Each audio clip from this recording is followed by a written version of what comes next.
जय श्रीराम. श्री ब्रह्मचैतन्य गोंदवलेकर महाराज यांच्या प्रवचन या पुस्तकातील आज 28 मेचं प्रवचन. प्रपंच देवाचा मानून करावा. अमुक एक हवे किंवा अमुक एक नको असे न वाटणे ह्याचे नाव वैराग्य.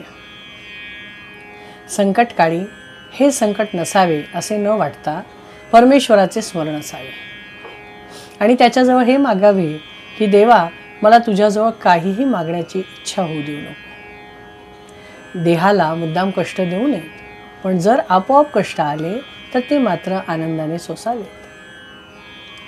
पुरुरव्याने दुष्कृत्य केले आणि त्यामुळे त्याला वैराग्य प्राप्त झाले, तेव्हा त्याला दुष्कृत्य म्हणावे की सत्कृत्य? तरीही वैराग्य प्राप्तीचा वास्तविक हा काही मार्ग नव्हे हे खरे. आपण शास्त्राविरुद्ध कर्म करू नये आणि दुसऱ्यांनी तर ते जर केले तर त्याला नावे ठेवू नये. न जाणो परमात्म्याची इच्छा असेल तर त्यातूनच काही चांगलं होण्याचा संभव आहे. प्रपंच मिथ्या मानावा आणि जो मिथ्या तो बरा असे वाटण्यात काय अर्थ आहे? तो असा असेल तसा असू द्यावा.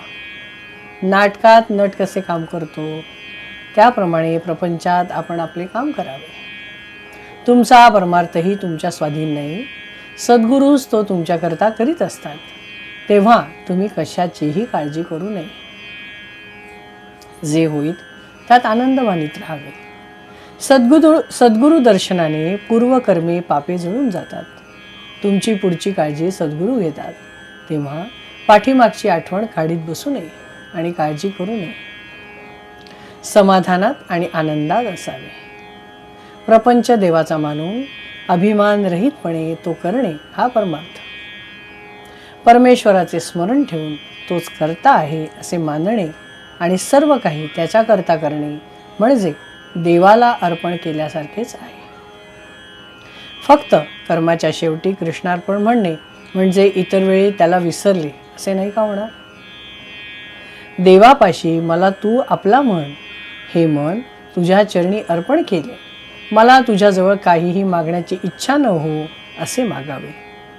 नाहीतर तो राज्य द्यायला समर्थ आहे आणि त्याच्याजवळ केरसुणी मागितल्यासारखं होईल. भगवंताची मनापासून प्रार्थना करावी. आपल्याला तो बरोबर मार्ग दाखवतो.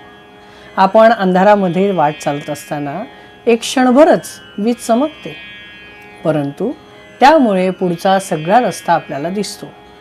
त्याचप्रमाणे मनापासून भगवंताचे जर स्मरण केले तर पुढच्या मार्गात